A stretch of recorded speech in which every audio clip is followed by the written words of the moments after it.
সব সময় যে সবার সব কিছু পছন্দ হবে তা কিন্তু না। আর সবাইকে যে সব কিছু পছন্দ করতে হবে এমন কোনো বাধ্যবাধকতাও কিন্তু নেই। আসসালামু আলাইকুম, ওয়েলকাম টু মাই পেজ দেশি বিদেশি কুইজিন। ভিডিওর শুরুতেই আপনারা দেখে ফেলেছেন আমি আজকে কি রান্না করেছি। তো আমি আজকে আপনাদেরকে দেখাচ্ছি মুরগির মাংস দিয়ে লাউ রান্না করা।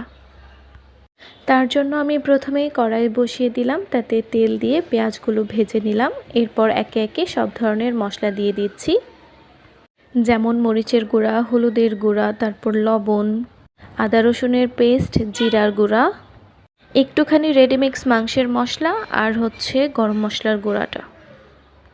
এখানে আমি কোনো আস্ত গরম মশলা ইউজ করিনি, ওই গুঁড়াটাই ইউজ করেছি। মশলাটা ভালো করে কষিয়ে নিয়ে আমি মাংসটা দিয়ে দিচ্ছি।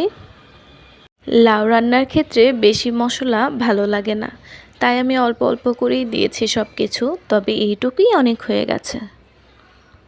মাংসটা কষাতে দিয়ে আমি ওইদিকে লাউটা কেটে নিচ্ছি। রাতের বেলা রান্নাটা করছিলাম আর সবার ক্ষুধাও লেগেছিল খুব, তাই তাড়াহুড়ো করে সব কাজ করছিলাম। আর তাড়াহুড়োর মধ্যে ভিডিও করাটা সে তো মহা ঝামেলার ব্যাপার। লাউ আমার সবসময় ফেভারিট একটা খাবার, তবে নিরামিষ লাউ আমার পছন্দ না। আমিষ সহ লাউ যেটা সেটাই আমার বেশি পছন্দ। সব বিষয়ের মতো এই বিষয়েও আমার হাজব্যান্ডের সাথে আমার এখানে মিল নেই, কারণ সে লাউয়ের তরকারি একদমই পছন্দ করে না। আর এই তরকারির পুরোটাই আমারই খেতে হবে। মাংস কষানোর সময় তার জন্য অল্প একটু মাংস আমি আলাদা উঠিয়ে রেখেছিলাম।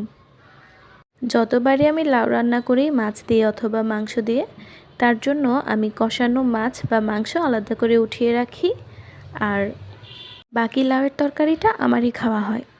যদি তার কখনো মন চায় অল্প একটু লাউ খাওয়ার, তখন খায়, কিন্তু খুব আগ্রহ করে তাও না। আমার মাংসটা কষানো শেষ, এখন আমি কেটে রাখা লাউগুলো দিয়ে দিলাম। এখন লাউটা সিদ্ধ হওয়া পর্যন্ত রান্না করে নিব। লাউ রান্নার ক্ষেত্রে টমেটো আর ধনিয়া পাতাটা খুব যায় কিন্তু, তবে যেহেতু আমি মাংস রান্না করেছি তাই ধনিয়া পাতাটা দেইনি। যদি মাছ রান্না করতাম তাহলে অবশ্যই দিতাম। মাংসের সাথে আমার ধনিয়া পাতাটা ভালো লাগে না, তবে আপনাদের ভালো লাগলে আপনারা অবশ্যই দেবেন। আজকের জন্য এতটুকুই। সবাই ভালো থাকবেন, সুস্থ থাকবেন। আল্লাহ হাফেজ।